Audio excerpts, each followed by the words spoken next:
স্বাগত ৭১ জার্নালে আপনাদের সঙ্গে আছে আমি রাকিব হাসান। দর্শক, আপনারা জানেন সংবাদ পর্যালোচনা ভিত্তিক নিয়মিত অনুষ্ঠানে আমরা খবরের নানান দিক বিশ্লেষণ করার চেষ্টা করি। পত্র, পত্রিকা, টেলিভিশন, ডিজিটাল মিডিয়া এবং অবশ্যই নিউজ পোর্টালে যে সমস্ত খবর হয় আমরা সেগুলোর মধ্যে থেকে কিছু শিরোনাম জানিয়ে দেওয়ার চেষ্টা করি। একই সঙ্গে সেই খবরের সঙ্গে যুক্ত মানুষদেরকে আমরা সংযুক্ত করি আমাদের আলোচনার টেবিলে। আমাদের স্টুডিওতে এবং অনলাইনে সংযুক্ত হয়ে অতিথিরা সে সমস্ত খবরের গভীরে ঢোকেন এবং আমাদেরকে তাদের মূল্যবান বিশ্লেষণগুলো জানান। এবং সেই ধারাবাহিকতায় আজ আমার সঙ্গে আছেন প্রধান উপদেষ্টা সিনিয়র সহকারী প্রেস সচিব ফয়েজ আহমেদ। ফয়েজ আহমেদ, আপনাকে আমন্ত্রণ জানাচ্ছি এবং অনেক ধন্যবাদ জানাচ্ছি। এবং হাতে বেশ কিছু খবর রয়েছে, কয়েকটা ধারণাও ইতোমধ্যে দিয়েছি আমরা অফেয়ারে, সেগুলো নিয়ে আলাপ করার সুযোগ হবে আশা করি। এবং বলে রাখি দর্শক, এই আয়োজনের পুরো অংশ জুড়ে বিভিন্ন পর্যায়ে ধাপে ধাপে অতিথিরা যুক্ত হবেন এবং আমরা তাদেরও মূল্যবান পরামর্শগুলো জানার চেষ্টা করব। আমরা আলাপে যাব, তবে তার আগে যথারীতি কয়েকটা অনলাইন নিউজ পোর্টালের শিরোনামগুলো দেখে নিতে চাই যাতে করে আলাপ করতে সুবিধা হয়। শুরুটা করি প্রথম আলোকে দিয়ে। আমরা একটু আগে যে খবরটা নিয়ে আলাপ করছিলাম, ঢাকা তেস্তুরি বাজারে স্বেচ্ছাসেবক দলের নেতাকে গুলি করে হত্যা, মানে এটা হিসেব করলে দেখা যাচ্ছে গেল 2 সপ্তাহে অন্তত 4 জনের ওপর হামলা এবং হত্যার ঘটনাগুলো আমরা শুনতে পারলাম। যোগসু নির্বাচনের ফল গণনা করার যে সময়, সেই সময় ঘনিয়ে আসছে, একেবারে শেষ মুহূর্তের গণনা চলছে। 39টির মধ্যে 33টি ফলাফল চলে এসেছে এবং সবকটিতেই শিবির সমর্থিত যে প্যানেল সেটা এগিয়ে রয়েছে। এটা নিয়েও আলাপ করার চেষ্টা করব, অতিথিরা থাকবেন। উপদেষ্টার সঙ্গে বৈঠক, ভারতে বিশ্বকাপ না খেলার সিদ্ধান্তে অটল বাংলাদেশ। বোধহয় বাংলাদেশে যারা ক্রিকেট ভক্তরা আছেন তারা প্রত্যেকে এই সিদ্ধান্তে সমর্থন জানাবে, কারণ দিন শেষে আসলে মেরুদণ্ডটা সোজা রাখা ইম্পর্টেন্ট। এটা নিয়েও আমরা আলাপ করার চেষ্টা করব। এছাড়াও রয়টার্সের প্রতিবেদন তো রয়েছে। বাংলা ট্রিবিউনটা একটু দেখে নিতে চাই। রাজধানীতে স্বেচ্ছাসেবক দলের নেতা মোসাব্বিরকে গুলি করে হত্যা, তার আরেক নাম আজিজুর রহমান, এবং এই খবরটা আমাদের কাছে আছে, নিশ্চয়ই এটা নিয়ে আলাপ করব আমরা। বগুড়া সহ উত্তরের 9 জেলায় আসছেন তারেক রহমান, চলছে প্রস্তুতি। আমরা গতকালও জানিয়েছি সে প্রস্তুতির খবর। মোসাব্বির হত্যার প্রতিবাদে কারণ বাজারে টায়ার জ্বালিয়ে বিক্ষোভ, একটু আগের ঘটনা, সেখানে আমাদের সহকর্মী আছেন, নিশ্চয়ই আপডেটও আমরা জানার চেষ্টা করব। প্রার্থিতা ফিরে পেতে ইসিতে 131 আপিল, ইসির খবরাখবর আমাদের হাতে আছে, এটাও জানানোর চেষ্টা করব। সবশেষ একটু বিডি নিউজ 24টাও দেখার চেষ্টা করি, বোধ করি একই শোরে আমরা ধাপে ধাপে জানতে পারবো। হ্যাঁ, ঢাকায় স্বেচ্ছাসেবক দলের নেতা মোসাব্বিরকে গুলি করে হত্যা এবং তার সঙ্গে থাকা আরেকজনের ঘটনায় গুলিবিদ্ধ হয়েছেন আবু সুফিয়ান নামে একজন, ঢাকা মেডিকেলে চিকিৎসাধীন আছেন। যোগসু নির্বাচনে ভিপি, জিএস, এজিএসে আবারও এগিয়ে শিবির প্রার্থীরা, মানে ছাত্র সংসদগুলোতে শিবির প্রার্থীদের যে ভূমিধস জয়, সেই জয়ের যে ধারাবাহিকতা, সেই ধারাবাহিকতার দিকেই বোধহয় যোগসু নির্বাচন এগোচ্ছে। ফলাফলটা নিশ্চয়ই আমরা কিছুদিন পরে জানতে পারবো। মোটামুটিভাবে আমরা জেনে নিলাম এবং এখান থেকে আলাপটা শুরু করব। এবং জানিয়ে রাখি আমাদের সঙ্গে এই মুহূর্তে আছেন কেন্দ্রীয় বিএনপির সমাজ কল্যাণ বিষয়ক সম্পাদক কামরুজ্জামান রতন। বোধহয় আমরা কামরুজ্জামান রতনকে পেয়ে যাব। একই সঙ্গে বাংলাদেশ ইসলামী ছাত্র শিবিরের সাবেক কেন্দ্রীয় সভাপতি সালাউদ্দিন আইয়ুবী, তিনিও আছেন, বোধহয় তাকেও পেয়ে যাবে। এবং আপনাদের সবাইকে আমন্ত্রণ জানাচ্ছি, ধন্যবাদ জানাচ্ছি আমাকে সময়টা দেওয়ার জন্য। এবং ফয়েজ আহমেদ, আপনাকে দিয়ে আলাপটা শুরু করতে চাই। আমরা একটা ঐতিহাসিক নির্বাচন থেকে মাসখানেক দূরে অবস্থান করছি এবং অনেকের অনেক প্রত্যাশা। 2008 থেকে কাউন্ট করলে একটা দীর্ঘ সময় মানুষ নির্বাচন থেকে মুখ ফিরিয়ে নিয়েছিল এবং আমরা যখন প্রতিবেদন তৈরি করতে যাই সবাই আসলে কিভাবে ভোট দেবে নানামুখী আলাপ করে এবং তরুণদের অংশগ্রহণটা চোখে পড়ার মতো। এরকম যখন প্রস্তুতি চলছে তখন আসলে পুরাতন জিনিসগুলো নতুন করে আবারও আসছে। সেই নির্বাচনের আগ দিয়ে এসে নেতাকর্মীরা খুন হচ্ছেন এবং যে প্রক্রিয়ায় খুন হচ্ছেন, আমি যদি ছোট করে কয়েকটা তথ্য জানিয়ে রাখি। 20 ডিসেম্বরের খবর তো নিশ্চয়ই আপনি জানেন যে লক্ষ্মীপুরে দরজায় তালা লাগিয়ে আগুন জ্বালিয়ে দেওয়া হয় একটা বাসায়। সেখানে বিএনপি নেতার 7 বছরের একটা ছোট মেয়ে জায়গায় দগ্ধ হয়ে মারা যান এবং বিএনপি নেতাও আহত হন। তার সপ্তাহখানেক আগে আমরা দেশ জুড়ে আলোড়ন তৈরি করলো শরীফ ওসমান হাদিকে যেভাবে ফায়ার করে হত্যা করা হলো। সেই ঘটনার প্রায় পুনরাবৃত্তি দেখলাম আমরা 3 তারিখে যশোর পৌরসভায়, সেখানে 7 নম্বর ওয়ার্ড বিএনপি যুগ্ম সাধারণ সম্পাদক আলমগীর হোসেনকে মাথায় বন্দুক ঠেকিয়ে হত্যা করা হয়। আর আজকে যখন কথা বলছি তখন কিছুক্ষণ আগে স্বেচ্ছাসেবক দলের নেতাকে হত্যা করা হলো। মানে কি বলবেন আসলে আইন শৃঙ্খলা পরিস্থিতি এবং নির্বাচনের আগের প্রেক্ষাপট মিলিয়ে? জি, আপনাকে ধন্যবাদ। প্রথম কথা হচ্ছে যে যেমন লক্ষ্মীপুরের ঘটনাটা উল্লেখ করছিলেন, আমার যতটুকু ধারণা বা আমি যতটুকু আমার মনে পড়ে, লক্ষ্মীপুরের ওই ঘটনার পরপরই এটাকে একটি হত্যাকাণ্ড বলে বা বিএনপি নেতা হওয়ার কারণে যেভাবে চিন্তা করা হয়েছে, পরবর্তীতে সম্ভবত এ ধরনের কোনো কিছু, এটা সম্ভবত একটা দুর্ঘটনা থেকে ঘটে থাকতে পারে, এরকম একটা খবর মনে হয় চোখে পড়েছে। আর আপনি এখন যেই কিছুক্ষণ আগে যে হত্যাকাণ্ডের ঘটনা ঘটলো, এগুলি তো নিঃসন্দেহে এগুলি তো খুবই অ্যালার্মিং। ধারণা করা হয় যে নির্বাচনের যখন একটি আবহ তৈরি হয় সেই সময়টা সন্ত্রাসীরা বা যারা টার্গেট কিলিং করে থাকে বা চুক্তিভিত্তিক হত্যাকাণ্ডে নিয়োজিত হয় এরাও এই মৌসুমটার জন্য আসলে অপেক্ষা করেন একদম। যে এখানে যে কোনো একটি ঘটনা ঘটিয়ে দিলে সেটা নির্বাচনী সহিংসতার নামে অনেকটা আড়াল হয়ে যাওয়ার সুযোগ তৈরি হয়। এটা একটা বাংলাদেশের ক্রাইমের একটা প্রবণতা যে জেনারেল ক্রাইমগুলি নির্বাচনের সময় এসে ওই ক্রাইমগুলিও ইলেকট্রাল ভায়োলেন্সের সঙ্গে ইনভলভ হয়ে যাবে, এই সুযোগটা নেওয়ার চেষ্টা করে। এটা সেরকম কিছুই কিনা দেখার বিষয়। নিশ্চয়ই ঘটনা তো মাত্রই ঘটলো, এটা তদন্ত হবে। একজন গুলিবিদ্ধ অবস্থায় আহত আছে, তার সুস্থতা জরুরি, তিনিও হয়তো কিছু জানাতে পারবেন। আমার ধারণা এটা তদন্ত ছাড়া এখনই কোনো কমেন্ট করা খুব আর্লি হয়ে যাবে। তবে সার্বিকভাবে আপনি নিরাপত্তার যে কথা বলছেন বা আশঙ্কার যে জায়গাটা দেখছেন বলছেন, সেটা আমি ঠিক ওভারঅলি নির্বাচনের পরিবেশের সঙ্গে সম্পৃক্ত মনে করি না। এই কারণে যে আপনি এই ধরনের হত্যাকাণ্ড, এটাতে কিন্তু কোনো যে ইন্ডিভিজুয়াল আজকে স্বেচ্ছাসেবক দলের নেতা, উনি খুবই আনফর্চুনেট, উনি হত্যাকাণ্ডের শিকার হলেন, কিন্তু ওনার সঙ্গে নির্বাচনের কোনো সম্পর্ক তো আমি দেখি না। সো এটা একটা আন্তদলীয় কিনা, ওনার বিরোধী কোনো শক্তি মারল কিনা, উনি কোনো কারণে কারো শত্রু হয়ে উঠলেন কিনা, বা পুরনো কোনো শত্রুতা কিনা, নতুন করেই কোনো ঘটনা কিনা, এর সব কিছু আসলে তদন্তে বেরিয়ে আসবে।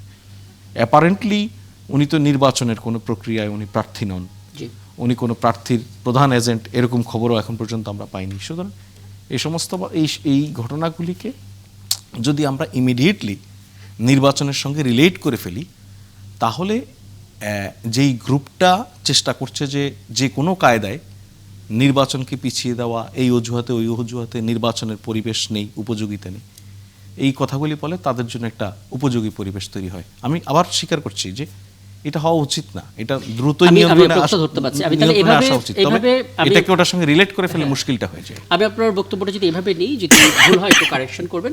সেটা হচ্ছে যে ঘটনাগুলো ঘটছে এটা অনাকাঙ্ক্ষিত হওয়া উচিত না, কিন্তু নির্বাচনকে বানচাল করার ষড়যন্ত্র অংশ হিসেবে যদি এটা হয় এবং এটাকে যদি আমরা ওইভাবে রিলেট করার চেষ্টা করি, তাহলে হয়তো তাদের শক্তিটা বাড়বে বা তারা সেভাবে এগোবে, কিন্তু নির্বাচনে যে ট্রেনটা ছুটছে সেখানে কোনো বাধাগ্রস্ত হবে না।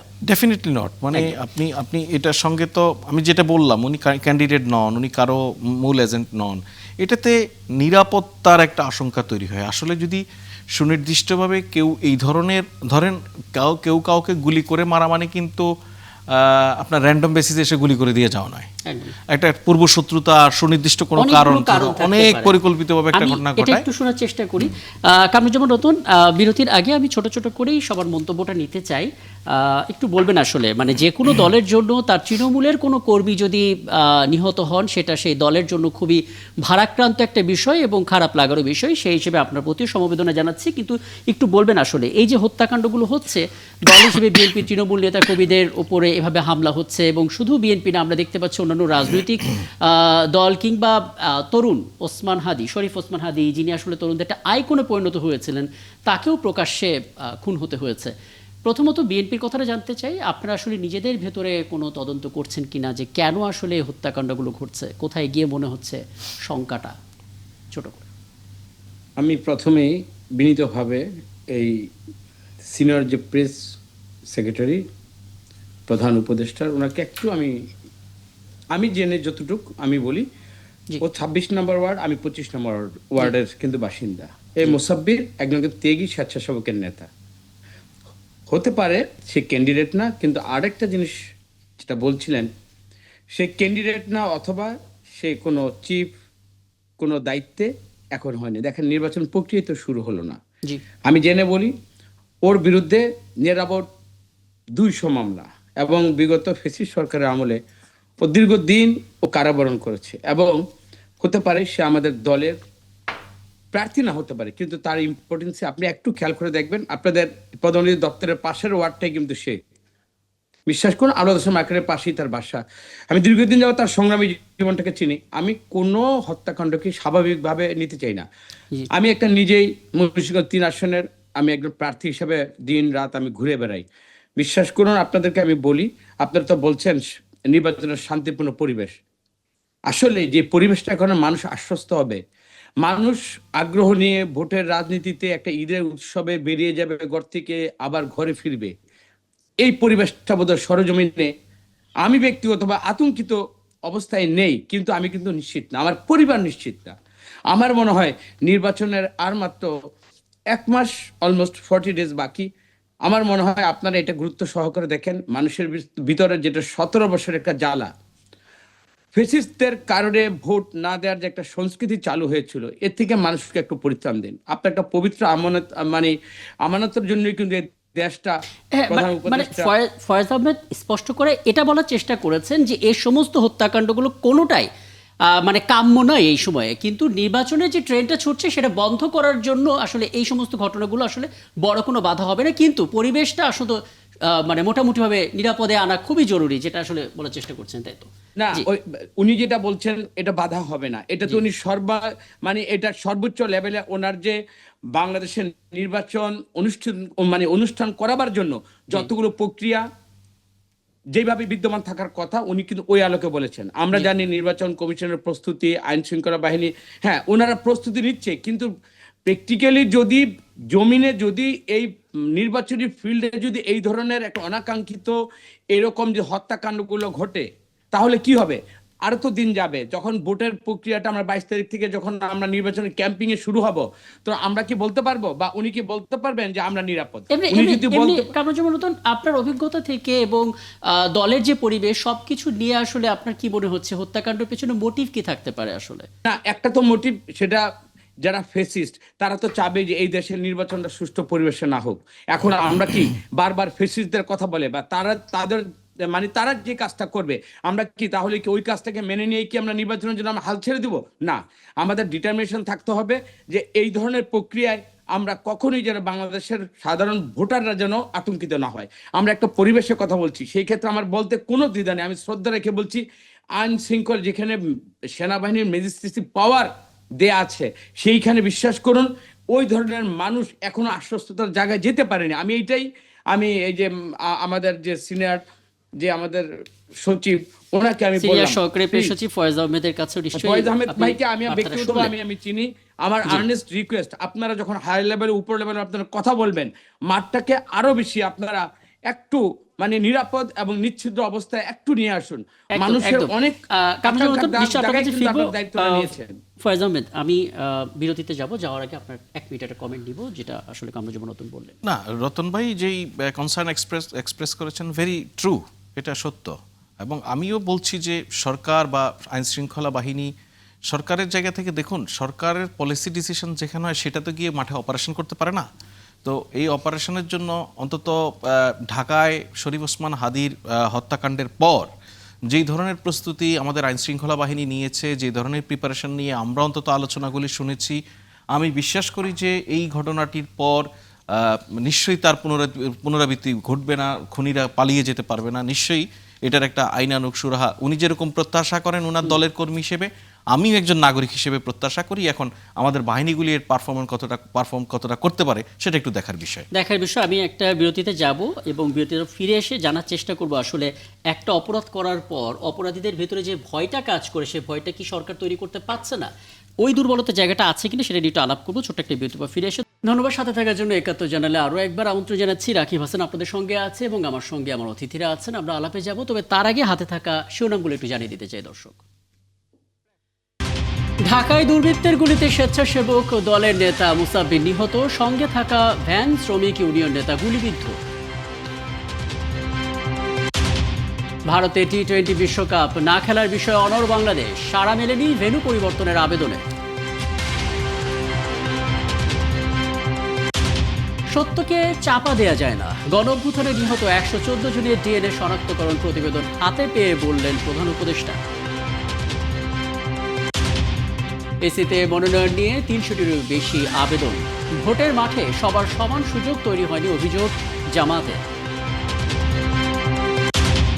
শৈত্যপ্রবাহ থাকছে 44 জেলায়, ঢাকায় চলতি মৌসুমের সর্বনিম্ন তাপমাত্রার রেকর্ড, সারা দেশে রেকর্ড গড়েছে নওগাঁ।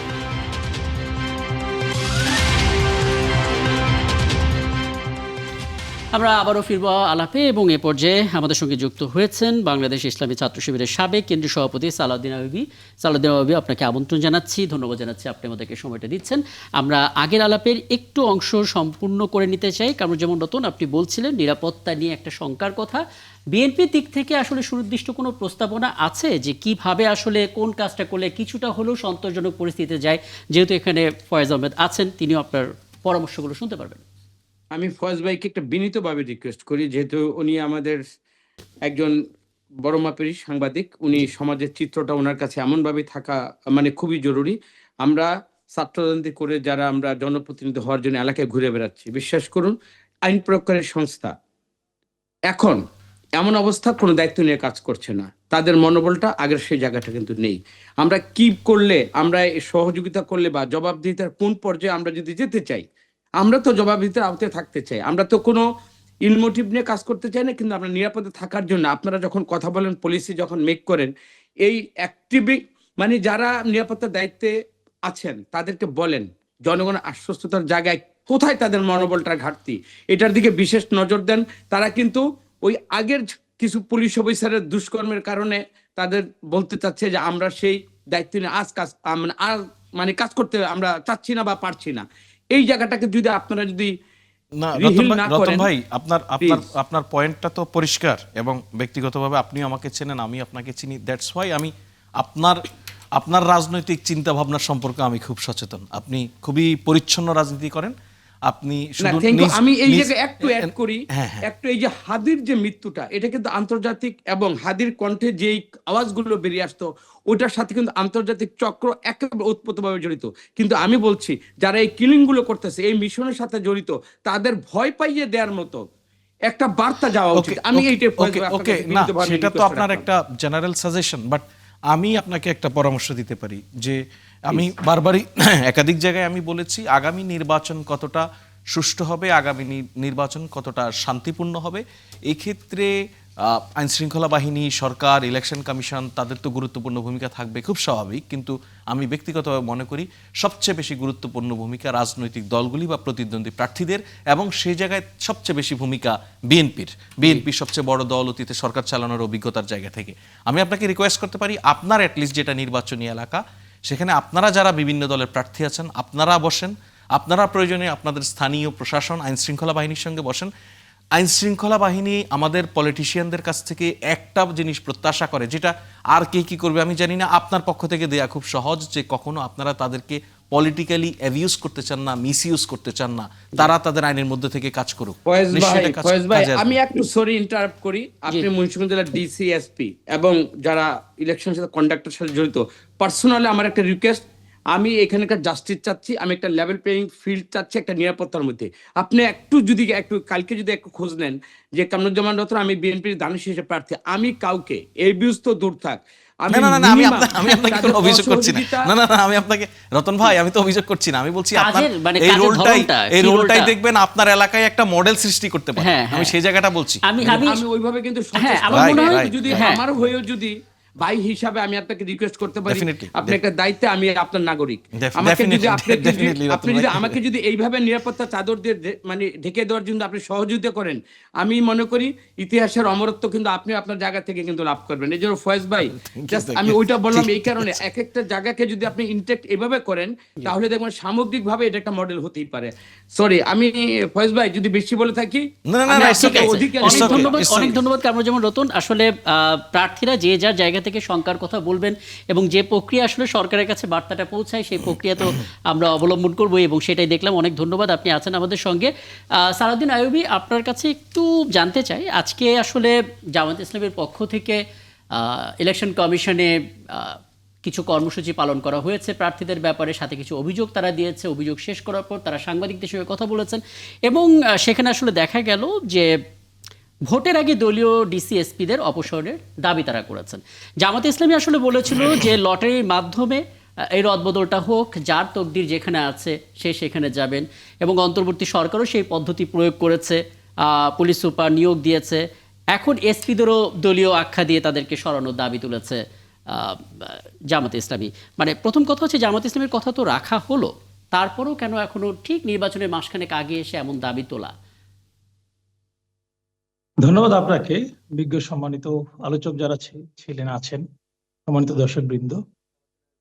আপনার যে প্রশ্ন, এটার সাথে কিছুক্ষণ আগে যে আলোচনা ছিল, এটার প্রাসঙ্গিকতা নিয়ে একটু কথা বলি। যদি ছোট করে লেভেল যুক্ত করে, জি। ছোট করে যুক্ত করব। লেভেল প্লেইং ফিল্ড বলতে আমরা সাধারণত স্বচ্ছ এবং সকলের কাছে নিরাপদ উপযোগী একটা নির্বাচনের পরিবেশ সবাই চায়। কোনো ভোটার হুমকি দেখতে চায় না, কোনো ভোটার তার ভোট প্রদানের ক্ষেত্রে কোনো বাধা বিঘ্ন হবে সেটা সে চিন্তা করতে চায় না। এই বাধার জায়গাটা যথেষ্ট পরিমাণে ময়দানে রয়েছে।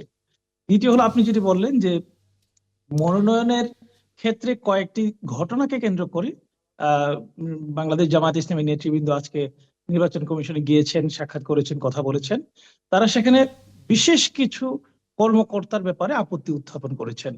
এইটা আমি বলবো, ব্যক্তির পরিচয়টা কর্মে হয়। আসলে তিনি কর্মের জায়গা থেকে যখন প্রশ্নবিদ্ধ হয়েছেন এবং কেন তিনি দাবি করেছেন তার যৌক্তিকতা হিসেবে তিনি বলেছেন, একই ইস্যুতে এক ব্যক্তিকে মনোনয়ন বৈধ করা হয়েছে, অন্য ব্যক্তিকে মনোনয়ন অবৈধ করা হয়েছে। হয়তো সংশ্লিষ্ট যিনি ডিসি অথবা রিটার্নিং অফিসার তিনি এ বিষয়ে অবগত নন, অর্থাৎ উপযুক্ত নন, অথবা তিনি বায়াসড। এই দুইটার একটিও থাকলে আমি মনে করি নির্বাচনে তিনি আসলে দায়িত্ব পালনের উপযুক্ত নয়।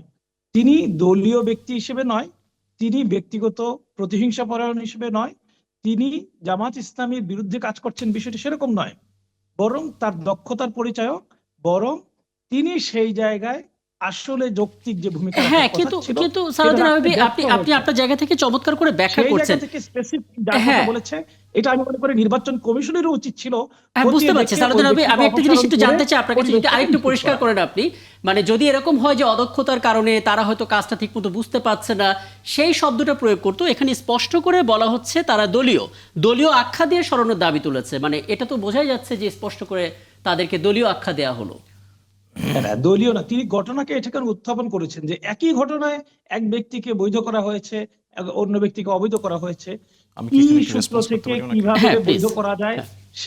সেই জায়গাটাতে তার দক্ষতা আইয়ুবী ভাই, আমি আপনাকে একটু রেসপন্স করি। এইগুলো আমি আপনাকে একটু রেসপন্স করি বরাবরই আপনার যে সাথে আমার কথা বলার সুযোগ হয়। বলেন, আমি আপনাকে খুব এনজয় করি। জি, থ্যাংক বলেন। ইউ।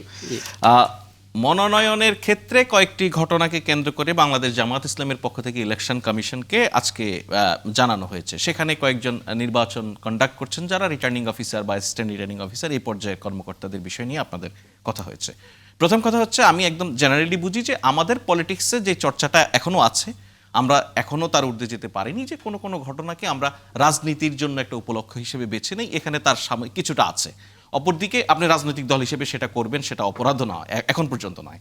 অপরদিকে আপনি যেই পার্টিকুলার ঘটনাটা বলছেন, কেন্দ্রকে বললে মানুষের কাছে একটা ভুল বার্তা যেতে পারে, সেটা আমি পরিষ্কার করি। ইন দ্য মিন টাইম বাংলাদেশের ইলেকশনের হিস্ট্রিতে একটা অভূতপূর্ব ঘটনা ঘটেছে। সেটা হচ্ছে যে বাংলাদেশের কোনো নির্বাচনে, ইউনিয়ন পরিষদ থেকে শুরু করে সংসদ নির্বাচন পর্যন্ত কোনো নির্বাচনে অতীতে এমন কোনো নজির নেই যে মনোনয়নপত্র সাবমিশন করার ক্ষেত্রে কোথাও না কোথাও গন্ডগোল হয়নি, বাধা দেয়া হয়নি, প্রার্থীদের মনোনয়ন ছিনিয়ে নেওয়ার ঘটনা সবসময় ঘটেছে, ইউনিয়ন থেকে জাতীয় সংসদ পর্যন্ত। এবার খুব স্মুথলি, শান্তিপূর্ণভাবে প্রতিদ্বন্দ্বী প্রার্থীরা তাদের মনোনয়ন পেপার সাবমিট করতে পেরেছেন। দেশের কোথাও থেকে এ ধরনের কোনো অভিযোগ পাওয়া যায়নি। এখন আসুন সেকেন্ড ধাপ, এই যে রিটার্নিং অফিসাররা তাদের মনোনয়ন পত্রগুলি যাচাই বাছাই করার সময় আপনি যেটা উল্লেখ করছেন যে এক ব্যক্তির ক্ষেত্রে একই ভুল, ধরুন আপনার ক্ষেত্রে যে ভুল হয়েছে, রতন ভাইয়েরও একই ভুল হয়েছে, কিন্তু রতন ভাইয়ের নমিনেশন পেপারটা ভ্যালিড হিসেবে বিবেচিত হয়েছে, আপনারটা ইনভ্যালিড, বাতিল করা হয়েছে। এটাই তো আপত্তির জায়গা।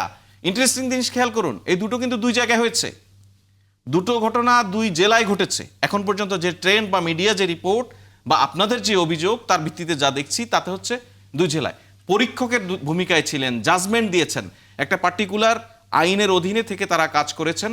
পরীক্ষকরা যেরকম খাতা যাচাই বাছাই করতে গেলে কোনো কোনো টিচার মার্ক দেওয়ার সময় একটু কার্পণ্য দেখান, আবার কোনো কোনো টিচার একটু উদার থাকেন, এই পর্যায়ের জাজমেন্টে একই মামলায় একই রায় একই অপরাধে এক এক জাজ ভার্ডিক্ট ঘোষণা করার সময়ও ভিন্ন ভিন্ন হয় কিন্তু। হ্যাঁ, তো এই জায়গা থেকে ওই পরিত্রাণ পাওয়ার জন্যই কিন্তু যখন আপনি আপিল করছেন, আপনারা যেটা আপিল করেছেন, আপনাদের যাদের বাতিল হয়েছে ইতিমধ্যে, যারা আপিল করেছেন, দেখুন সেখানে কিন্তু যে আপিল বোর্ড বা ইলেকশন কমিশন, চিফ ইলেকশন কমিশনের নেতৃত্বে আপিল বোর্ড কাজ করবে, সে আপিল বোর্ড কিন্তু তখন একই সিদ্ধান্ত দিবে, ওনার কিন্তু ভিন্ন ভিন্ন নয়। এবার আসুন আমি অ্যাডভান্টেজের কথা বলি। ধরুন জামাতের একজন ক্যান্ডিডেট যিনি ফেনী জেলা থেকে নির্বাচন করছেন কোনো একটা কনস্টিটিউয়েন্সি থেকে, উনার যেই গ্রাউন্ডে মনোনয়নপত্র রিটার্নিং অফিসার বাতিল বলে ঘোষণা করেছেন, একই গ্রাউন্ড থাকার পরেও দিনাজপুরের রিটার্নিং অফিসার যদি অন্য এক ক্যান্ডিডেট, জামাত হোক বা অন্য বিএনপির হোক, যে প্রার্থীরই হোক, তারটা যদি বৈধ ঘোষণা করেন, সেটা তো আপনার জন্য লিগালি একটা অ্যাডভান্টেজ। আপনি আপিল বোর্ডে গিয়ে দেখাতে পারবেন, দেখুন দিনাজপুরের এই ক্যান্ডিডেটের একই জিনিস পরেও তারটা আপনি ভ্যালিড। এই advantage সুতরাং পাওয়াটা সহজ। সুতরাং ভাই আমরা আনফরচুনেটলি, আমি এখন পর্যন্ত মনে করি, আমি যতটুকু নির্বাচন প্রক্রিয়াকে বুঝি, আনফরচুনেটলি এই যে যাচাই বাছাই প্রক্রিয়ায় যে বাতিল হওয়াটা, এটা বাংলাদেশের নির্বাচনে আমি কিন্তু এটা কোনো স্টেটমেন্ট দিচ্ছি না, বাট আমার আন্ডারস্ট্যান্ডিং থেকে বলছি, আমি দীর্ঘদিন নির্বাচনের এই প্রক্রিয়াগুলিকে সাংবাদিক হিসেবে কভার করার সুযোগ পেয়েছি। আমি সেই জায়গা থেকে যা বুঝতে পারি, যতগুলি নমিনেশন পেপার এখন পর্যন্ত বাতিল বা স্থগিত হয়েছে, তার অধিকাংশই আপিলে ফেরত পাওয়ার যোগ্য। কারণ একটা ট্রেন্ড তো আছে, অতীতে আমরা দেখেছি যে এই যে প্রবলেমগুলির কারণে স্থগিত হয়েছে বা বাতিল হয়েছে, সেগুলি মিট করা সম্ভব প্রার্থীদের পক্ষে। সুতরাং এটা অনেক বড় জটিল ঘটনা নয়। এটাকে নিয়েই যদি আমরা এই প্রক্রিয়ায় চলে যাই যে এখন মানুষকে দলীয়ভাবে ট্যাগ দেওয়ার চেষ্টা করি, তাহলে আমরা সেই পুরনো রাজনীতিতে থেকে গেলাম। আপনাদের যে রাজনীতি বিএনপি, একটু ফয়েজ ভাইকে একটু ক্ল্যারিফাই করলে অল্প 30 সেকেন্ড শেষ করি। জি আমি একজন প্রার্থী, আমি মনোনয়নপত্র বৈধ হয়েছে আলহামদুলিল্লাহ। জি। আমি স্পষ্ট শুনেছি রিটার্নিং অফিসার বলেছেন এই ইস্যুতে আমার আসলে জানা নেই, অন্য কেউ জানা থাকলে বলতে পারেন। তিনি এইভাবে বলেছেন। যখন একজন ধরুন, রিটার্নিং অফিসার এটা তো কোনো অসুবিধা না ভাই, এটাকে আপনি অসুবিধা বলছেন কেন? এখানে কি দলীয় ট্যাগ দেওয়া যায়? এটার কারণে ধরুন নির্বাচনের প্রক্রিয়ায় প্রার্থী থেকে শুরু করে ওই বোর্ডে যারা থাকছেন, অফিসারদের এই ইস্যুগুলোতে আরো মানে নিজেদের প্রিপারেশনটা সেই পর্যায়ে ছিল না। এক, 2 নাম্বার হলো কোথাও কোথাও রিটার্নিং অফিসারের যে আচরণ, এটা ন্যূনতম সৌজন্যতার পর্যায়ে একটা এক্সাম্পল দিন, একটা এক্সাম্পল দিন। হ্যাঁ, কুড়িগ্রামে যিনি রিটার্নিং অফিসার, উনি কোনো কথা না শুনে আমাদের প্রার্থী মনোনয়নপত্র অবৈধ ঘোষণা করেছেন। ওকে, আমি আমার মনোনয়নপত্র, আমি বলি আমার মনোনয়নপত্রের ব্যাপারে 2টা আপত্তি অফিসিয়ালি অ্যাপ্লিকেশন পড়েছিল। প্রায় 47 মিনিটে শুনানি হয়েছে। শুনানির পর আমাদেরটা বৈধ করেছে। একটা শুনানি একটা বৈধ করার জন্য 47 মিনিট শুনতে পারলো, আর তিনি 7 মিনিট শুনতে পারলেন না। ভাই যিনি শুনতে আমি পারলেন না, আপনাকে বলি, তার ব্যাপারে একটা বিরূপ মন্তব্য করাটা আমি খুব বেশি অস্বাভাবিক মনে করি না। তিনি শুনতে পারতেন। আইয়ুবী ভাই আমি আপনাকে বলি, এই ঘটনা, এই যে পার্টিকুলার এক্সাম্পল দিলেন, এই ঘটনার পরও আমি আপনাকে বলি, খুবই অনেস্টলি বলি, আমি আমার সাংবাদিকতার অভিজ্ঞতা থেকে বলি, এটাকে নিয়েও তারপরও যেই ধরনের পলিটিক্যাল স্টেটমেন্ট হচ্ছে, এইটা আমি যদি নিউট্রাল অবজারভার হিসেবে বলি, আমি বলবো যে রাইট, আপনারা স্টেটমেন্টটা ঠিক করছেন, প্রতিক্রিয়াটা ভালো দেখাচ্ছেন, যাতে যতটুকু ঘটনা বা যতটুকু আপনাদের কাছে অ্যানোমালিস মনে হয়েছে আপনাদের পলিটিক্যাল প্রেশারের কারণে ভবিষ্যতের দিনগুলিতে না হয়, সেটার জন্য যদি হয় ওয়েলকাম, সেটা হতে পারে। বাট এইটা এমন কোন ঘটনা এখন পর্যন্ত ঘটেনি যেটার জন্য আমাদের ইলেকশন সিস্টেমটাকে ফয়েড বলে ফেলতে পারবো আমরা। জি, পরিষ্কার করেছেন নিশ্চয়ই, এবং নিশ্চয়ই এই বিষয় নিয়ে আরও কোনো ডেভেলপমেন্ট থাকলে সেগুলো নিয়ে আলাপ করার সুযোগ হবে। আমি একটু কামরুজ্জামান নতুন আপনাকে দিয়ে এই অংশে আলাপটা শেষ করতে চাই। সেটা হচ্ছে রাজনৈতিক দলগুলো আসলে তাদের জায়গা থেকে নানামুখী দাবি তুলতেই পারে। জামাত ইসলামী তাদের জায়গা থেকে ডিসিএসপি বদলে ফেলানো দাবিও তুলতে পারে, এবং সেই জিনিসটা আসলে কতটা যৌক্তিক সেটা নিয়ে আলোচনাও হতে পারে। কিন্তু এই যে অভিযোগটা বারবার আসছে যে প্রশাসন একটি নির্দিষ্ট দলকে সুযোগটা দিচ্ছে, বোঝাই যাচ্ছে বিএনপিকে ইঙ্গিত দিচ্ছে। বিএনপির বক্তব্যটা আসলে এখানে কি?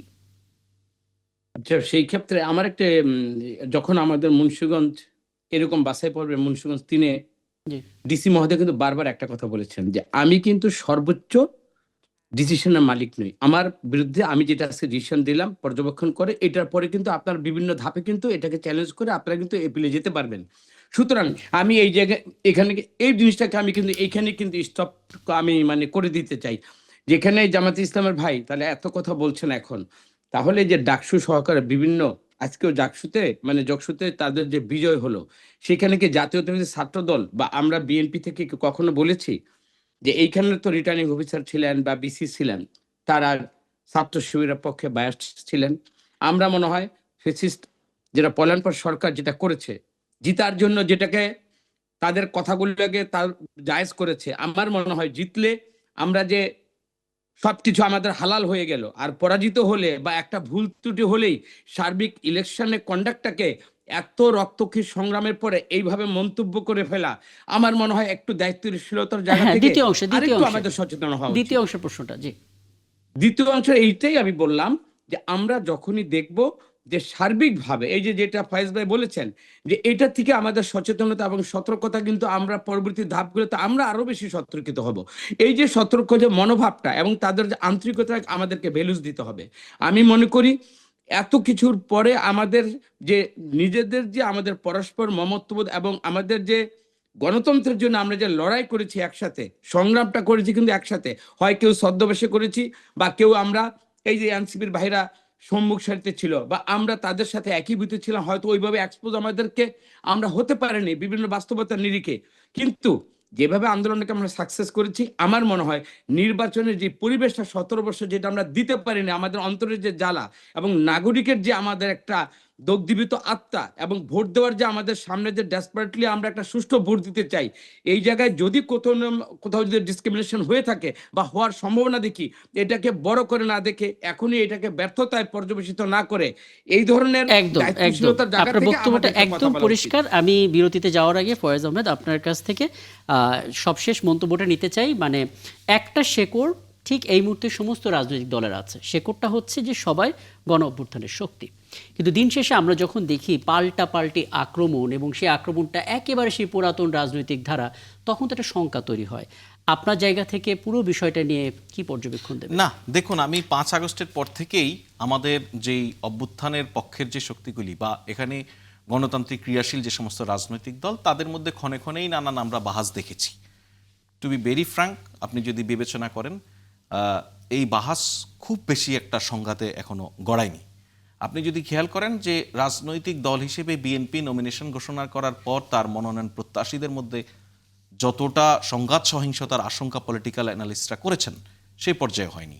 আপনি যদি দেখেন যে নমিনেশন পেপার সাবমিশনের ক্ষেত্রে এক প্রার্থী ও তার প্রতিদ্বন্দ্বী প্রার্থীকে কোনো প্রতিবন্ধকতা তৈরি করেনি, একটা মানে সহনশীল রাজনৈতিক অবস্থা তৈরি করেছে। সুতরাং এই যে বাহাসটা হবে, এর অন্যতম কারণ হচ্ছে, ধরুন এই যে আমার দুই ভাই এখন স্ক্রিনে আছেন, দুটি রাজনৈতিক দলের আদর্শকে ওনারা ধারণ করেন। ওনারা কিন্তু একসঙ্গে ধান খেতে লুকিয়েছিলেন, ওনারা একসঙ্গে গভীর নদীতে গিয়ে রাতের বেলায় আশ্রয় নিয়েছিলেন, ওনারা একসঙ্গে লড়েছেন, ওনারা একসঙ্গে মরেছেন, এই রাজনৈতিক দলগুলির মানুষেরা। সো তাদের পারস্পরিক ওই রেসপেক্টটা এখনো নানানভাবে আমরা দৃশ্যমান দেখি। এরপরেও বয়ানে কথাগুলি থাকবে, এর কারণ হচ্ছে সব রাজনীতি তো এক হয়ে যায়নি, সবার নিজ নিজ আদর্শ আছে, নিজ নিজ টার্গেট আছে, নিজ নিজ ভোটারদেরকে টার্গেট করার, প্রলুব্ধ করার, নিজেদের কর্মীদেরকে উজ্জীবিত করার রাজনৈতিক কিছু চেষ্টা আছে। হয়তো আইডিয়ালি আমরা এই বাহাস থেকেও আরো শুদ্ধ জায়গায় কিভাবে আসতে পারি, এটা ভবিষ্যতের রাজনীতি বলে দিবে, চর্চার মধ্য দিয়ে যেতে হবে। বাট আমি এখন পর্যন্ত ভয়টা পাই না। বাট নাগরিক মনে এটা একটা আশঙ্কা তৈরি করে, এই কারণে আমরা তো আসলে ভয়াবহ দুর্দিন দেখে অভ্যস্ত। এখন আমরা, আগে তো সবাই চুন খেয়ে মুখ পড়েছে, এখন দই দেখলেও ভয় পাচ্ছে। এই ভয়টা কতটা কমানো যায়, পলিটিক্যাল পার্টিগুলি এই জায়গায় একটু রেসপন্সিবল হলে, I think everything will be fine. চমৎকার। আপনি আসলে যে সমস্ত বিষয়গুলো বললেন, এই বিষয়গুলো নিয়ে যদি রাজনীতিবিদরা মাথায় রাখেন, আমার মনে হয় আসলে এই জাতীয় বিষয়গুলো নিয়ে বাহাস হবে, কিন্তু সেই জায়গা থেকে একটা চমৎকার সমাধানও আসবে।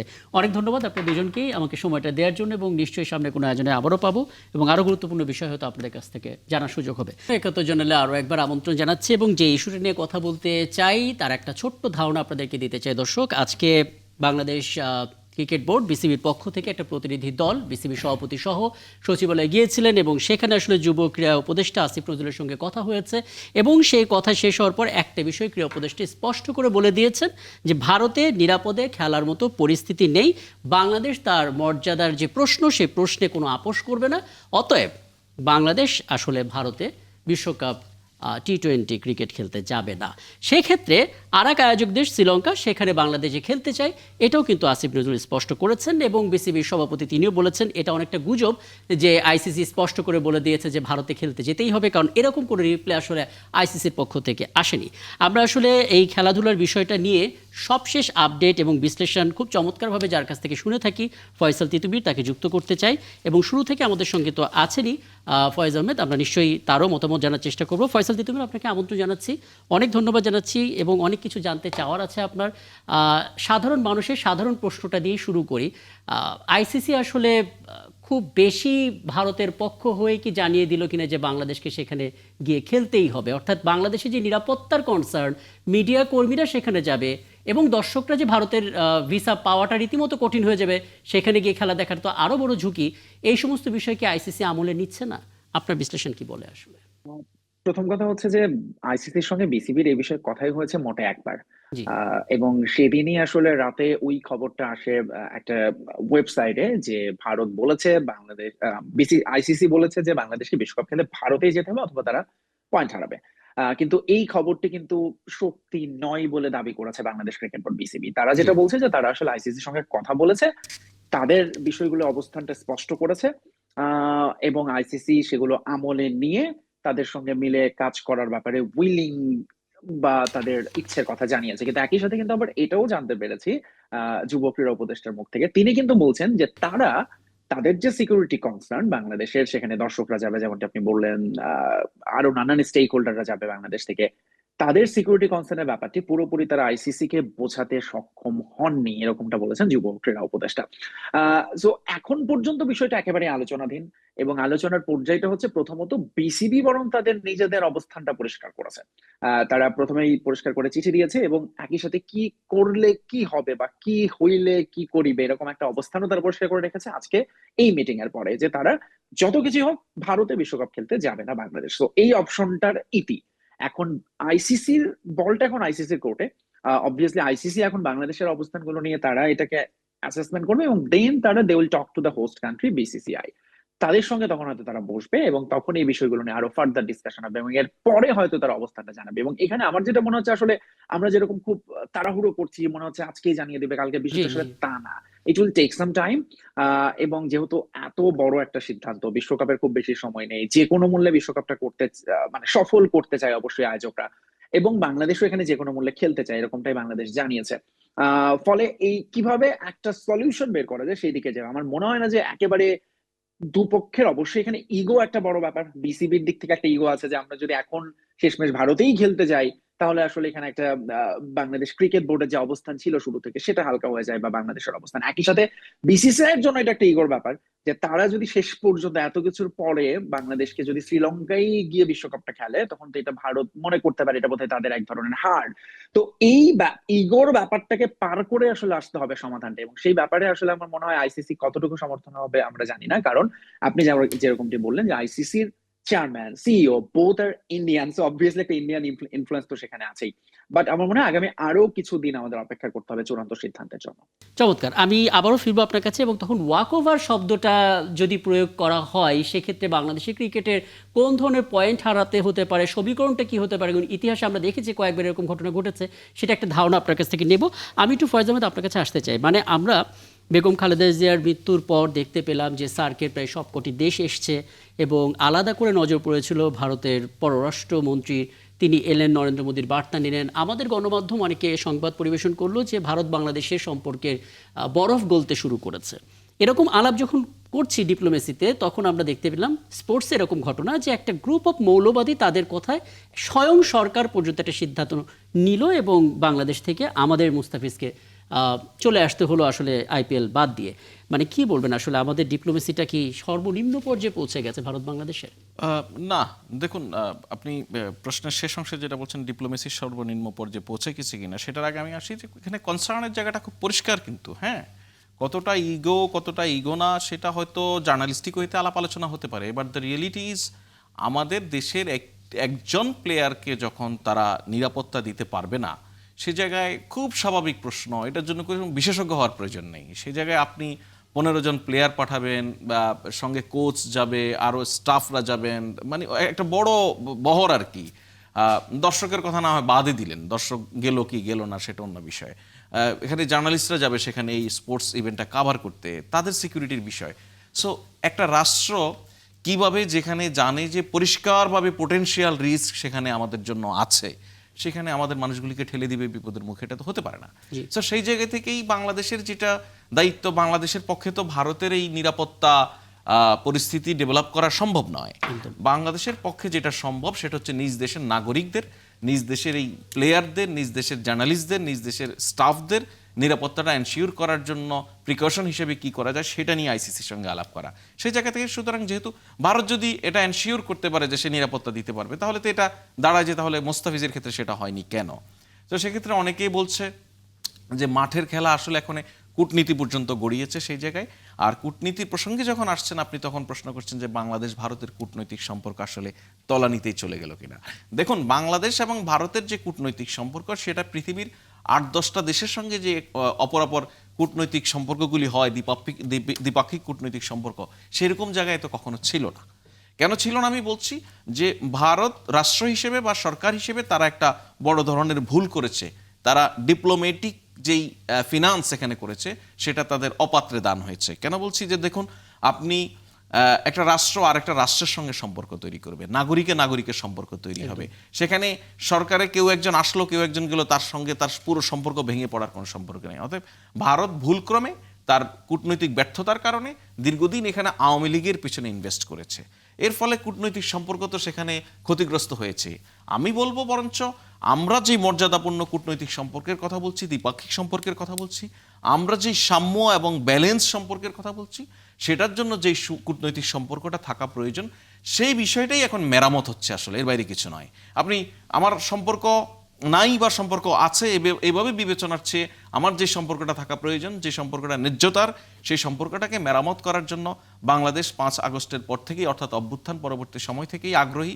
এই মেরামতের কাজে যদি ভারত এগিয়ে আসে, সহযোগিতা করে, আমাদের ন্যায্যতা, আমাদের সাম্য, আমাদের নাগরিকদের প্রতি সম্মান দেখিয়ে যদি কূটনৈতিক সম্পর্ক তৈরি করা যায়, তাহলে ডেফিনেটলি এটা একটা বাংলাদেশ ভারতের খুব দারুণ কূটনৈতিক সম্পর্ক হতে পারে। কারণ আপনি একবার চিন্তা করুন যে প্রধান উপদেষ্টা নিজেই এই কথাটি বলেছেন যে আপনি যদি ভারতের মানচিত্র আঁকতে চান তাহলে বাংলাদেশের মানচিত্র না এঁকে ভারতের মানচিত্র আঁকা সম্ভব নয়। সুতরাং এত ঘনিষ্ঠ প্রতিবেশীর সঙ্গে কেউই দুঃসম্পর্ক চায় না। আমরা সুসম্পর্ক চাই, তবে সেটা ন্যায্যতার। তার মানে যেই চশমা দিয়ে এতদিন তারা দেখতো সেই চশমাটা আসলে বদলাতে হবে। ডেফিনেটলি এটা তাদের ভুল। হ্যাঁ, আমি একটু ফয়সাল দিয়ে তুমি আপনার কাছে আসি। আপনি এক যুগেরও বেশি সময় ধরে আসলে এই খেলা নিয়েই আছেন, নানামুখী বিশ্লেষণ আপনার কাছ থেকে জানি। সেই জায়গা থেকে একটু বলবেন, মানে বাংলাদেশ যদি ফাইনালি এরকমই হয় যে ভারতেই ওয়ার্ল্ড কাপ খেলতে হবে এবং বাংলাদেশ এখানে যাবে না, সেই হিসেবে ওয়াক ওভার শব্দটা তো চলে আসে। কি হবে যদি বাংলাদেশ না যায় এবং ভারতে, একটু বলবেন আর কি। That would be the last option, and of course, also the last thing that we would want actually. Obviously, হ্যাঁ, বাস্তবতা হচ্ছে সেটাই। এবং আইসিসির ইতিহাস এরকম হয়েছে। 1996 ওয়ার্ল্ড কাপ, শ্রীলঙ্কায় তখন অনেকটা সিভিল ওয়ার চলছিল। অস্ট্রেলিয়া ওয়েস্ট ইন্ডিজ যায়নি, তাদের পয়েন্ট কিন্তু দিয়ে দেওয়া হয়েছিল এবং শ্রীলঙ্কা ফাইনাল জিতেছিল অস্ট্রেলিয়াকে হারিয়েই। সবচেয়ে ভালো উদাহরণ আছে 2003-এ। 2003-এ হচ্ছে আফ্রিকায় প্রথমবারের মতো বিশ্বকাপ হচ্ছিল, কেনিয়া এবং জিম্বাবুয়েতে যায়নি, ইংল্যান্ড, নিউজিল্যান্ড, এবং শেষ পর্যন্ত কেনিয়া সেই বিশ্বকাপে এই পয়েন্টগুলো নিয়ে সেমিফাইনাল খেলেছিল। তো এখন যদি এই বিশ্বকাপে বাংলাদেশ না যায় এবং যদি শেষ পর্যন্ত ওইটাই ডিসিশন হয় যে ভারতেই যেতে হবে, এবং সেখানে যদি বাংলাদেশ আপত্তি জানায়, তাহলে আসলে বিশ্বকাপটা হয়ে যেতে পারে 19 দলের। ইনফ্যাক্ট 19 দলের হওয়ার সম্ভাবনাই তখন আসলে সামনে থাকবে। ফলে বাংলাদেশের ম্যাচগুলোতে অটোমেটিক্যালি অপোনেন্টদেরকে আসলে উইনিং যে পয়েন্ট সেটা পুরোটাই দিয়ে দেওয়া হবে। এবং বাংলাদেশ অবভিয়াসলি গ্রুপ পর্বে যে 4টা ম্যাচ, সেখানে যদি তারা না খেলে তাহলে তাদের অপোনেন্টরা সেই পয়েন্টটা গিফট পাবে এবং তার ভিত্তিতে আসলে সিদ্ধান্ত বা ডিসিশন তখন পয়েন্ট টেবিলেই ঠিক করে দিবে যে কারা যাচ্ছে পরের পর্বে। বাট এগেইন এটা একেবারেই আসলে সব শেষ অপশন, এবং আমরা আসলে কোনোভাবেই সেটা চাই না। আর কিন্তু আরেকটা বিষয় যদি এর সাথে একটু যুক্ত করে দেন, আমরা কয়েকটা শক্ত সিদ্ধান্ত নিয়েছি, তার ভিতরে এটা অবশ্যই একটা যে বাংলাদেশ আসলে ভারতে ওয়ার্ল্ড কাপ খেলতে যাবে না। অত্যন্ত যৌক্তিক কিছু কারণ আছে। নিরাপত্তা যেহেতু সবচেয়ে ইম্পর্টেন্ট, কারণ খেলোয়াড়রা আসলে নিরাপত্তা ইস্যু মাথায় রাখবে নাকি গেম স্ট্র্যাটেজি রাখবে, দুটো একটা বাড়তি চাপ হবে, যে কারণে তারা যাবে না, এটা একটা সিদ্ধান্ত। দ্বিতীয় সিদ্ধান্ত হচ্ছে যে বাংলাদেশ আসলে আইপিএল প্রচার করবে না, কারণ যে আইপিএল থেকে যে ইস্যুতে মুস্তাফিজকে আসলে বাদ দেওয়া হলো সেটা আসলে বাংলাদেশ কখনোই সমর্থন করে না। একদিকে না যাওয়া বাংলাদেশের ভারতে, অন্যদিকে আইপিএল প্রচার না করা। আমরা আসলে টাকা পয়সার দিক থেকে, লভ্যাংশের দিক থেকে, ব্যবসায়িক দিক থেকে আদৌকে ভারতকে কিছুটা চাপে রাখতে পারলাম কিনা, বার্তাটা যদি ওইভাবে আমরা চিন্তা করি। এদিক থেকে চিন্তা করলে তো অবশ্যই কিছুটা অবভিয়াসলি। যদিও আইপিএল এর ক্ষেত্রে আসলে বরং উল্টোটা, কারণ বাংলাদেশ থেকে যারা খেলা দেখাবে তারা অনেক আগেই আসলে টিভি রাইটসটা কিনেছে, সব তো কিনেছে, একটা বড় অঙ্কের টাকা দিতে হয়েছে। জি। এখন সেই টাকা আবার ভারত থেকে হয়তো তাদের ফেরত আনতে হবে। কিন্তু স্টেডিয়ামে যদি বাংলাদেশের ম্যাচ না হয়, যেগুলোর আসলে টিকিট অলমোস্ট সোল্ড আউট বলা হচ্ছে, এবং বাংলাদেশের ম্যাচে সাধারণত হাউসফুল দর্শক হয়, এখন যদি সেখানে বাংলাদেশ না যায় এবং ওই ম্যাচগুলো যদি না হয়, একেবারে সরাসরি ক্ষতিগ্রস্ত হবে হচ্ছে যে এই টিকিট বিক্রির আয়, একই সাথে ম্যাচ ডেতে হচ্ছে স্টেডিয়ামের যে ব্র্যান্ডিং হয়, স্পন্সররা থাকে ম্যাচ ডে ঘিরে, সেগুলোর কিছু পার্টিকুলার জায়গায় আসলে তারা অবভিয়াসলি ক্ষতিগ্রস্ত হবে, এবং এটার অঙ্কটা আসলে ঠিক নিশ্চিত করে বলা যায় না। তবে শুধু টিকিট বিক্রির অর্থটার হিসাব বের করা খুব সহজ, যেহেতু বাংলাদেশের তিনটায় কলকাতা এবং একটা মুম্বাইতে, এবং এই চারটে স্টেডিয়ামে ধরুন প্রায় 2 লাখ দর্শক হতো। এখন এই 2 লাখ দর্শকের টিকিট আসলে বিক্রি অবিকৃত থেকে যাবে, এবং সেই অর্থটা সরাসরি আসলে যেহেতু সেটা পাবে না, সেটা একটা ক্ষতি। কিন্তু এইটার আসলে খুব বড় ইম্প্যাক্ট পড়বে আমরা যদি একটু ফিউচারের দিকে তাকাই। মানে সামনে আসলে অনেকগুলো আরো বড় বড় ইভেন্ট থাকবে, যখন সেখানে জি। আইদার বাংলাদেশ হতে পারে, ভারতে হতে পারে, এবং এই সম্পর্কটা যদি এই পর্যায়ে যায়, তখন যেটা এখন পাকিস্তানের সঙ্গে ভারতকে করতে হয়, নিউট্রাল ভেন্যুতে খেলতে হয়, বাংলাদেশের ক্ষেত্রে আসলে ফিউচারে মানে যদি এই বিশ্বকাপের সলিউশন না আসে, তাহলে আসলে ফিউচারটাই অনিশ্চিত হয়ে পড়বে, এবং তখন বাংলাদেশ ভারত দ্বিপাক্ষিক সিরিজ, যেটা এরই মধ্যে একবার ভারত নিজেদেরকে সরিয়ে নিয়েছে, একদম সেই একদম দ্বিপাক্ষিক সিরিজে একদম খুব আসেনি, সত্যি কথা। এবং এবং ফয়সাল একই যদি সাথে আপনি এই বছর সেপ্টেম্বরে আবারও আসার কথা, সেটাও কিন্তু একটা হুমকির মধ্যে পড়ে যাবে। হ্যাঁ, অনেক ধন্যবাদ ফয়সাল তিতুমির। আপনার এই বিশ্লেষণটা জানা খুব জরুরি ছিল, কারণ অনেকেই আসলে অনেক ধরনের সমীকরণ মেলাচ্ছেন। কারণ এই গুজবটা আসলে খুব শক্তভাবে ছড়িয়ে গিয়েছে যে আসলে আইসিসি বলে দিয়েছে ভারতে যেতেই হবে, বাংলাদেশকে নয়তো পয়েন্ট কাটা যাবে। কিন্তু আমরা যেটা মেইলের অপেক্ষায় আছি, ফিরতি মেইলের, সেই তথ্যটা হয়তো অনেকে জানেন না, এবং আপনি সেটা পরিষ্কার করলেন। অনেক ধন্যবাদ, কৃতজ্ঞতা, আপনি আমাদেরকে সময়টা দিয়েছেন। ফয়জ আহমেদ, আমার হাতে একটা সিসিটিভির ফুটেজ এসেছে। আমরা যেটা দিয়ে শুরুটা করেছিলাম, যে রাজধানীর কারওয়ানবাজার এলাকায় দুর্বৃত্তগুলিতে স্বেচ্ছাসেবক দলের সাবেক নেতা আজিজুর রহমান মুসাব্বির নিহত হয়েছেন, সেই ফুটেজটা আমার হাতে এসেছে। যতটুকু আসলে এডিট করে মানে সহিংসতার অংশটা প্রচার করা যায়, আমরা সেটা একটু দেখাতে চাই। এবং দর্শক, চলুন একটু দেখে আসি সেই সিসিটিভির ফুটেজটা। 12 মিনিট 48 সেকেন্ড।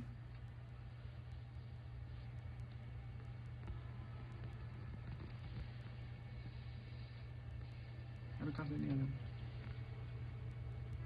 ধরুন একটু সুন্দর দিন। সুন্দর করে ধরুন। হ্যাঁ, ওই টপটা দেখা যায়। দেখা যায়।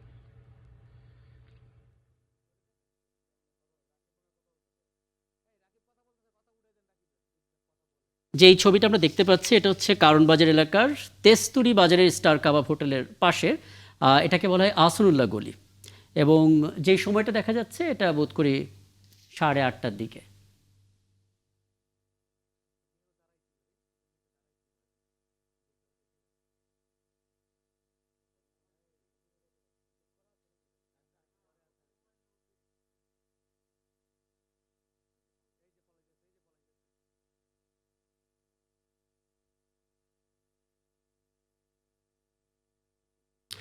ফুটেজটা বোধহয় এ পর্যন্তই ছিল। এবং এটা ভালো যে সহিংসতার তেমন কোনো ছবিটা আমরা অন্তত দেখলাম না, কিন্তু কিলিং মিশনে যারা আছে তাদের একটা ধারণা আমরা পেলাম। এবং বোধ করি এই ছবিটা সব সাংবাদিকদের হাতে কম বেশি পৌঁছে যাবে, এবং প্রতিবেদন আকারে আমরা তো দেখব। একটা মন্তব্য আপনার কাছ থেকে একটু জেনে নিয়ে তারপর বিরতিতে যাব। না, এটা ফুটেজটা তো দেখলাম, এখানে আসলে খুব বেশি কিছু পরিষ্কার এখনই বোঝা যাচ্ছে না। না। নিশ্চয়ই রাতের ফুটেজ, সেটা একটা ঘটনা। আমি ধারণা করি এটা তো নিশ্চয়ই আশেপাশের কোনো একটা ভবন থেকে পাওয়া সিসি ক্যামেরার ফুটেজ। একদম। নিশ্চয়ই আরো ক্লোজ অন্যান্য দিক কোনো থেকেও আছে। ফুটেজ পাওয়া যাবে, কারণ আপনি যে এলাকাটায় এই ঘটনা ঘটেছে সেটা বসুন্ধরা শপিং কমপ্লেক্সের ঠিক পেছনের যে রাস্তাটা সম্ভবত, তাই না? তো সেটা যদি হয় ওই দিকটায়, আমার যতটুকু জানা আছে, এটা আরো অনেক ভবনের ক্যামেরা হয়তো পাওয়া যাবে। দুজন কিলিং মিশন আমরা যদি ধরে নিই যে তারা দুজন আছে, দুজনের মাথায় কিন্তু হেলমেট আমরা দেখতে পেলাম সেই ছবিটা আর কি। ওকে, সেক্ষেত্রে মানে ঠিক আসলে ওনারা যে দুজন দৌড়ে পালাচ্ছে বা দৌড়ে যাচ্ছে, তারা কি ঠিক কিছু একটা ঘটিয়ে দৌড়ে যাচ্ছে, নাকি তারা হ্যাঁ, অনেক কিছু আসলে নিজেরা আতঙ্কিত হয়ে দৌড়াচ্ছে, হ্যাঁ। এটা বোঝা মুশকিল। তো যাই হোক, এটা আমার মনে একটা হয় সাইডে দেখলাম আর কি। আইন শৃঙ্খলা রক্ষাকারী বাহিনী নিশ্চয়ই আরো অনেক ফুটেজ সংগ্রহ করেছেন ইতিমধ্যে। আমরা আশা করি এটার একটা নিশ্চিত সুরাহার পথে অবশ্যই তারা যেতে সক্ষম হবেন। অনেক ধন্যবাদ ফয়েজ আহমেদ। আসলে এটা আপনাকে দেখাতে পেরেও ভালো লাগছে, কারণ এই জিনিসগুলো আসলে তদন্ত করার ক্ষেত্রে খুব ভালো ভূমিকা রাখে। কারণ গণমাধ্যম কর্মীরা আসলে এটুকুই করতে পারে, যে ঘটনাগুলো ঘটছে সেই সিসিটিভি ফুটেজগুলো এগিয়ে দিতে পারে। কারণ শরীফ ওসমান হাদির ক্ষেত্রেও এরকম হয়েছে, প্রচুর সিসিটিভির ফুটেজ আমাদের হাতে এসেছে, এবং পরবর্তীতে সোশ্যাল মিডিয়ার যেই ফুটেজ সেগুলো আমাদের কাছে এসেছে। কিন্তু মুশকিল হচ্ছে, যিনি আসলে মূল অপরাধী, ডিবির পক্ষ থেকেও বলা হয়েছে যে তিনি আসলে এখন পর্যন্ত তাকে ধরা যায়নি, কিন্তু তার ফুটেজ যেটা তিনি এখানে পাঠাচ্ছেন। আমি আপনাকে জাস্ট শরীফ ওসমান হাদির ঘটনা যখন আনলেন, আমি ওভারঅল জেনারেলি একটা বিষয় বলি। আমাদের আমি শরীফ ওসমান হাদির ঘটনায় যখন আলোচনাগুলি হচ্ছিল, বিভিন্ন জায়গায় দেখছিলাম যে বলা হচ্ছিল যে ফেসবুকে চলে আসছে, সাংবাদিকরা দেখাচ্ছে, কিন্তু গোয়েন্দারা কেন পারছে না। এখানে একটা জিনিস মাথায় রাখতে হবে যে আপনি যেমন এই ফুটেজটা পাওয়া মাত্রই আপনার কাছে একটা চ্যালেঞ্জ ছিল, যেটা কত দ্রুত আপনার দর্শকদের সামনে তুলে ধরতে একদম। পারেন, তাই না? গোয়েন্দাদের কাছে কিন্তু এই ফুটেজটা পাওয়া মাত্রই মানুষের কাছে তুলে ধরা কাজ না, তারা এটা রাখবে, নিজেদের কাজ করবে। গোয়েন্দাদের কাজ যদি সাংবাদিকদের মতো পাবলিক কাজ হতো তাহলে ভিন্ন হতো। আন্ডারস্ট্যান্ডিংয়ে কিছু ভুল বোঝাবুঝির কারণে অনেক সময় অনেক ধরনের মানে বকাবকিও শুনতে হয়। তো গোয়েন্দারা তো যা পাবে সব প্রকাশ করে দিবে না, তারা বুঝতে তাদের পারছি। তদন্তের স্বার্থেই এগোবে। তার মানে এটাও তদন্তের একটা অংশ হতে পারে যে আমরা আসলে অনেক ধন্যবাদ ফয়েজ আহমেদ। অনেকগুলো বিষয় আসলে স্পষ্ট হলো এবং সিসিটিভি ফুটেজ নিশ্চয়ই আরও বিশ্লেষণ হবে এবং দর্শক আমরা আরও বিষয় নিয়ে কথা বলবো।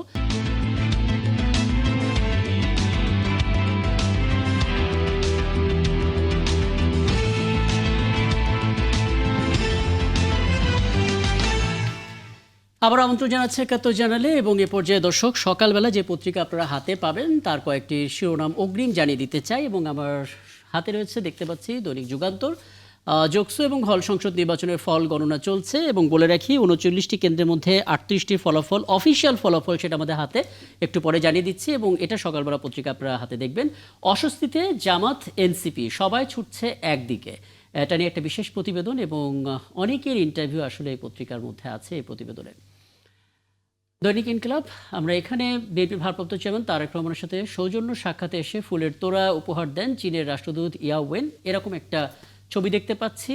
সাথে উত্তরে তারেক রহমান সফরের খবরের চাঞ্চল্য, বগুড়ায় তিনি যে যাবেন সেটা নিয়ে, এবং বিশ্ব ক্রিকেটের বিস্ফোরা ভারত, এরকম একটা প্রতিবেদন আমরা দেখতে পাচ্ছি দৈনিক ইনকিলাবে। বণিক বার্তাতে আমরা এলপিজি সরবরাহ সংকট কাটছে না, শিগগিরই তৈরি হচ্ছে নানামুখী জটিলতা, নানামুখী তথ্য নিয়ে আসলে প্রতিবেদনটা তৈরি। আমরা কিছু পরিসংখ্যানও দেখতে পাচ্ছি। আমাদের সময় আমরা রাজনৈতিক স্থিতিশীলতায় আস্থা ফিরবে ব্যবসায়ীদের সাথে বৈঠকের পরবর্তীতে যা যা পাওয়া গেছে সেগুলো। ভারত বিশ্বকাপের খবর তো রয়েছে, ফিনান্সিয়াল এক্সপ্রেসও আমরা দেখতে পাচ্ছি এরকম খবরাখবর। পরের পত্রিকা কি হাতে আমরা ডেইলি টাইমস, সেখানে ইসলামী ব্যাংকের যে স্কিওয়ার্ক সেই বিষয়েও খবর রয়েছে। পুরো প্রতিবেদনটা আসলে দেখতে পেলে ভালো হতো, যতটুকু আসলে গ্রাফিক্স করা গেছে আমরা মোটামুটিভাবে দেখে নিলাম শিরোনামগুলো। এবং যে তথ্য জানাচ্ছিলাম দর্শক, জগন্নাথ বিশ্ববিদ্যালয়ের কেন্দ্রীয় ছাত্র সংসদ নির্বাচন শেষে ভোট গণনা চলছে এবং কিছু তথ্য জানিয়ে রাখার চেষ্টা করি। ৩৯টি কেন্দ্র, তার মধ্যে ৩৮টি কেন্দ্রের ফলাফল এসেছে। সহসভাপতিতে প্রায় ৮৮০ ভোটে এগিয়ে রয়েছে শিবির সমর্থিত প্যানেলের রিয়াজুল ইসলাম। সাধারণ সম্পাদক পদে ৩২৬৭ ভোটে এগিয়ে রয়েছে শিবির সমর্থিত আব্দুল আলিম আরিফ এবং সহসাধারণ সম্পাদক এজিএসে আমরা দেখতে পাচ্ছি ১১৩৪ ভোটে এগিয়ে রয়েছে শিবির সমর্থিত প্যানেলের মাসুদ রানা, তিনি পেয়েছেন এখন পর্যন্ত ৫০০২ ভোট। আমরা পুরো নির্বাচনের পক্ষে এবং সার্বিক বিষয়টি নিয়ে কথা বলতে চাই। আমরা দেখতে পাচ্ছি জগন্নাথ বিশ্ববিদ্যালয়ের কেন্দ্রীয় শিক্ষার্থী সংসদ নির্বাচনের নির্বাচন কমিশনার ডক্টর আনিসুর রহমান আমাদের সঙ্গে যুক্ত আছেন এবং শুরু থেকেই আমার সঙ্গে ফয়েজ আহমেদ, তিনি তো আছেনই। ডক্টর আনিসুর রহমান, আপনাকে আমন্ত্রণ জানাচ্ছি এবং একজন বিশ্লেষক হিসেবে, রাজনৈতিক বিশ্লেষক এবং আন্তর্জাতিক বিশ্লেষক হিসেবে আপনার সঙ্গে অনেক কথা হয়, কিন্তু আজকে আমরা কথা বলছি ছাত্রদের যে রাজনীতি তৈরি করার যে মঞ্চ, সেই মঞ্চের কারিগর হিসেবে। জগন্নাথ বিশ্ববিদ্যালয়ের কেন্দ্রীয় সংসদ নির্বাচন অনুষ্ঠিত হলো, ফল গণনা নিয়ে কিছুটা বিলম্ব হয়েছে, কিন্তু তারপরেও আমরা দেখতে পাচ্ছি যে সব জায়গা থেকে আসলে সবাই শান্তিপূর্ণভাবে ফলাফলটাকে গ্রহণ করার দিকেই যাচ্ছে। কেমন হলো নির্বাচন? জি, আপনাকে অসংখ্য ধন্যবাদ। এটা আমার জীবনের একটা নতুন এক্সপেরিয়েন্স। কারণ হলো আমি এই ধরনের নির্বাচন প্রক্রিয়ার মধ্যে এই প্রথম কাজ করার সুযোগ হলো, এবং আমরা নির্বাচনের কাজটাকে অনেকদিন থেকেই করছি এবং খুবই এনজয় নিয়ে কাজটা করেছি, খুবই সততার সাথে, খুবই নিষ্ঠার সাথে কাজটা সম্পন্ন করার চেষ্টা করেছি। তো আপনি যেমনটা বলছিলেন, খুবই উৎসব মুখর সুন্দর পরিবেশের মধ্য দিয়ে জগন্নাথ বিশ্ববিদ্যালয়ের প্রথম যক্ষ নির্বাচন, ছাত্র সংসদ নির্বাচনটা অনুষ্ঠিত হয়েছে এবং আমাদের অল্প কিছুক্ষণের মধ্যেই আমাদের মাননীয় প্রধান নির্বাচন কমিশনার ফল ঘোষণা করবেন। তো সুষ্ঠু সুন্দরভাবে নির্বাচন কার্যক্রম সম্পন্ন হয়েছে এবং আমার যারা সহকর্মী ছিলেন, আমরা ৫ জনের একটা কমিশন ছিলাম, আমরা খুবই নিষ্ঠার সাথে এই কাজটি সম্পন্ন করার চেষ্টা করেছি এবং আমরা সফল হয়েছি। এবং আপনি দেখবেন যে আমাদের ভোট গণনাতে প্রথম দিনে একটু আপনার হলো যে দেরি হয়েছিল। তবে দুটো আলাদা কোম্পানির যে ইভিএম, মানে ভোট কাউন্টিং মেশিন আলাদা কোম্পানির, সেই সিদ্ধান্তটা বোধহয় ভালো ছিল, যাতে করে আসলে বোঝা যায় যে প্রবলেমটা কোথায় হয়েছে। যে আমরা অনেকগুলো বিষয় নিয়ে আমাদের ছাত্রদের সাথে আমরা খুব ফ্র্যাঙ্কলি স্পিকিং করেছি এবং ছাত্রদের কাছে সব সময় সকল ছাত্র সংগঠনের নেতৃবৃন্দের সাথে আমরা কথা বলেছি কিভাবে একটি সুষ্ঠু প্রক্রিয়ার মধ্য দিয়ে ভোট গণনা করা যায়। কারণ ভোট গ্রহণটা খুব শান্তিপূর্ণভাবে হয়েছে। ভোট গণনাটা যদি আমরা খুব সুন্দরভাবে করতে পারি তাহলে জাতির কাছে আমরা একটা সুন্দর গ্রহণযোগ্য নির্বাচন দিতে পারবো। তো সেই দৃষ্টিকোণ থেকে আমরা দুইটা মেশিন নিয়েছিলাম। আমরা প্রত্যেকটি ব্যালট পেপার দুইটা মেশিনে আপনার হলো যে করেছি, চেক করেছি। যখন দুইটি মেশিন আমাদেরকে সেম রেজাল্ট দিয়েছে ইন দ্য টাইম, আমরা মনে করেছি দিস ইজ গুড। এর আগেও আমরা আপনার করেছি, এই ম্যানুয়াল একটা করেছিলাম, একটা কেন্দ্রের ভোট, এবং সেটার সাথে আবার দুইটা মেশিনই আমরা কম্পেয়ার করেছি যে ঠিক আছে কিনা। সেখানেও আমরা একদম নির্ভুল রেজাল্ট পেয়েছি। তখন আমাদের কনফিডেন্ট গ্রো হয়েছে এবং এই প্রসেসটা করতে গিয়ে আমাদের প্রথম দিন একটু সময় লেগেছিল। তো আমরা আজকে শেষ করতে পারবো আমরা খুব হ্যাঁ, তাড়াতাড়ি। এবং অগ্রিম অভিনন্দন আপনাকেও, কারণ একটি বিশ্ববিদ্যালয়ের প্রথম ছাত্র সংসদ নির্বাচন এবং সেখানে আপনাদের যে টিমটা তারা এই কাজটা করলে নিশ্চয়ই ইতিহাস হয়ে থাকবে। এবং অনেক ধন্যবাদ। আমি ফয়েজ আহমেদ আপনার সবশেষ মন্তব্যটা নিতে চাই। আমরা ডাকসু থেকে যে নির্বাচনের ট্রেন ছুটেছে একেবারে যোগসু পর্যন্ত আসলো, যেটা আমরা আসলে ভুলতে বসেছিলাম যে ছাত্ররাও নির্বাচন করবে, সেখান থেকে রাজনীতিবিদ আমরা পাবো। আপনার একটা ছোট্ট মূল্যায়ন নিব 1 মিনিটে, তারপর আজকে আলাপ শেষ করবো। জি। না, নির্বাচনের ফলাফল যারা ইতিপূর্বে শিক্ষার্থী সংসদগুলিতে নির্বাচিত হয়েছেন তাদেরকে আমরা তো অভিনন্দন জানাই। এখানেও জগন্নাথ বিশ্ববিদ্যালয় শিক্ষার্থী সংসদে কিছুক্ষণের মধ্যে উনি বললেন যে ফলাফল ঘোষণা হবে, যারা নির্বাচিত হবেন তাদের জন্য অভিনন্দন। এই নির্বাচনের ঠিক কী প্রভাব জাতীয় নির্বাচনে পড়বে এটা নিয়ে এক ধরনের রাজনৈতিক আলাপ আলোচনা হয়, আমি সেই জায়গাটায় ঢুকতে চাই না। আমি শুধু এতটুকু বলতে চাই যে আমাদের সবগুলি ছাত্র সংসদ নির্বাচনে যে সৌহার্দ্য শিক্ষার্থীরা দেখিয়েছেন, বিজিত এবং বিজয়ী, তাদের মধ্যে যেই ধরনের সম্পর্ক আমরা দেখেছি, তাদের মধ্যে গ্রহণ করে নেওয়ার যেই দক্ষতা তারা দেখিয়েছেন, আমাদের জাতীয় নির্বাচনে জাতীয় নেতৃবৃন্দ অন্তত এই দৃষ্টান্ত রাখবেন। আগামী নির্বাচনটা আমরা চাই জাতীয় নির্বাচন এবং একই দিনে গণভোট নির্বাচন অনুষ্ঠিত হবে। আমরা চাই যে একটি শান্তিপূর্ণ নির্বাচন হোক, সৌহার্দ্যের সৌন্দর্যের নির্বাচন হোক, বাংলাদেশের মানুষ নির্বাচন সম্পর্কে নতুন করে ধারণা পাক। অনেক ধন্যবাদ। আপনি এই চমৎকার প্রত্যাশা নিয়েই আলাপটা আজকের মতো শেষ করি। দর্শক, এই ছিল আজকের ৭১ জানুয়ারি আয়োজন। আগামীকাল দেখা হবে আরও নতুন বিষয় নিয়ে। আমাদের সঙ্গে থাকবেন।